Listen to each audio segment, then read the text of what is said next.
everybody, and welcome to another edition of Quarantine WODs. This is your first workout of the week of your required workouts. We've got warming up, 2 sets, starting with a partial range of motion, step ups or split squats. So if you have something that you can actually step up on, a step, an actual step, a box, whatever, you can use that. Or split squats work as well. Then we've got 4 inchworms, the version 2 kind. Then a towel or a sheet of some kind, isometric hold, where you're trying to target your lats. So I will go ahead and show you what all those look like. Okay, so here's my box. This could be a step, again, anything you want. Stack of books. I'm going to start off with one leg here. It's going to be really easy to find your quads on this one, and this is an internal torque movement, so that means we want our weight to stay more to the inside of our foot. So your knee shouldn't be moving to the outside, and you shouldn't feel your weight on the outside of your foot.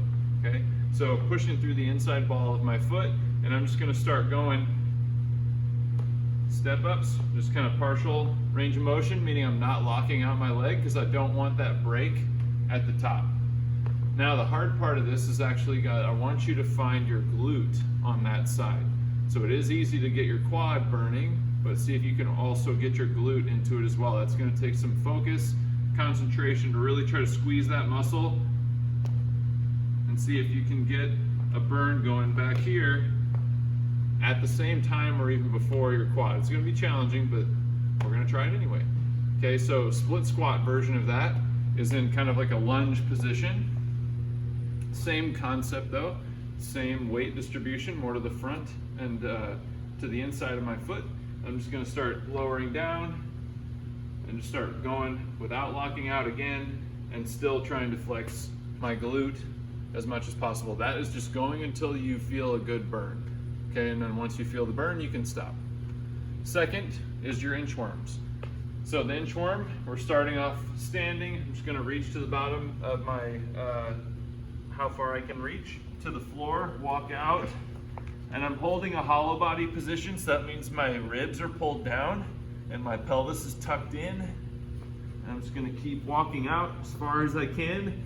Once I start to lose it and hyperextend in my back, that means I've gone too far. Okay, so I go as far as I can with this shape, and then I walk back.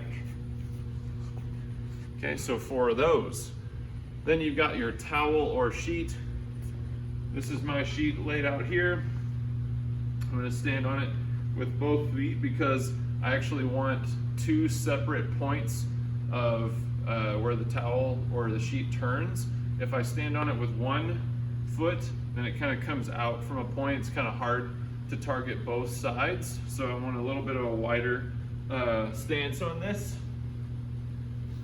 Now I'm just holding on to this sheet, and I'm going to feel my lats as much as I can. I'm going to pull hard against this sheet, and I should feel my lats flexing all the way down into here, like next to my ribs. Okay, that's going to be a really intense hold. You want it to be done sooner rather than later, so just pull really hard, breathe through it until your lats burn a little bit, and then move on. That's 2 sets. Then we've got part A. Each of these exercises you're going to be doing for 1 minute of work and 30 seconds of rest. That was done intentionally because it's going to be hard. I want it to be hard.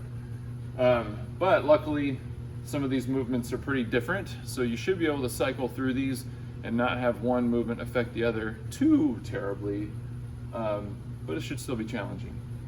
So your first one, you've got Cossack squats. Your choices are goblet hold, front rack hold, or Zercher hold. So that could be goblet with a dumbbell or kettlebell, front rack with a sandbag or a barbell, and then Zercher hold would be cradling something if you have a more awkward object that you can't do either of the first 2. I've got a dumbbell here. So this is my goblet hold for this. Front rack would be maybe something like this.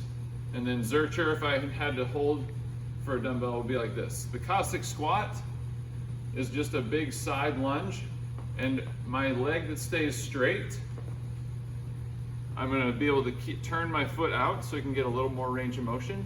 This foot, think of the same thing we were talking about with the step ups.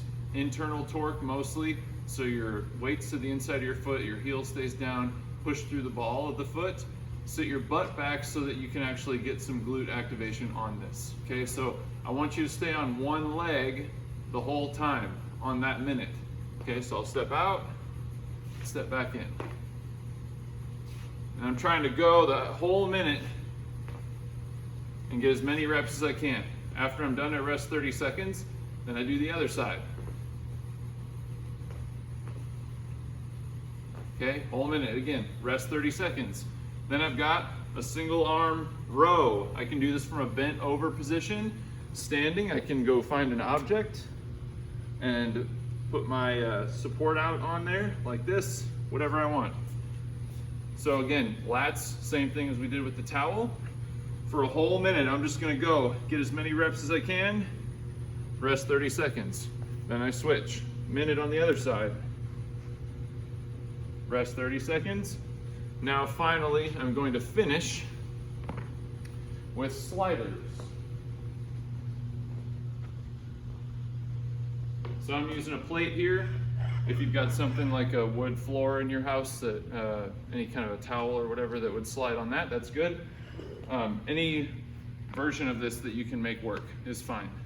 But I'll get into a plank, feet on the plate, and then I'm just gonna think about drawing my butt up as high as I can, and then go back down. Okay, so again, as many reps as I can in that minute. Once you've gone 3 sets through all 3 of those, you're done with part A. Then part B is basically a Tabata, but you're splitting up that Tabata in 2 movements. Alternate those movements. So I will do 20 seconds of a handstand hold, however you can do that, on the wall, facing the wall but not all the way up to it, feet on the couch, whatever you need. Then you got an L-sit hold. So if you got something that you can support yourself on, you can totally do that version of an L-sit. But if your L-sit is literally just sitting on something like this and holding this tuck position from like a chair or even on the floor with your feet out in front of you, that's a good option as well. So we'll do 20 seconds of the hold, 10 seconds of rest, 20-second L-sit, 10-second rest. Back and forth until I've done 4 sets of each of those. After that is done, we've got our cool down. You're gonna need to find something round, preferably. Foam roller, exercise ball, could be the arm of your couch. Will probably be something that almost everybody has. And for 2 minutes, I'm just gonna lay with my back on it and just kind of let your mid and upper back stretch and roll over that. If you can, try to breathe through the whole thing. So you should never really get to a point where you have to hold your breath. Then you will find a door jamb, couch, table, countertop, whatever you need. Find something that you can just hold on to, and then sit in the bottom of a squat and breathe. And again, that can look different for everybody. Just find a position that's comfortable for you and breathe for 1 minute. Enjoy, everybody.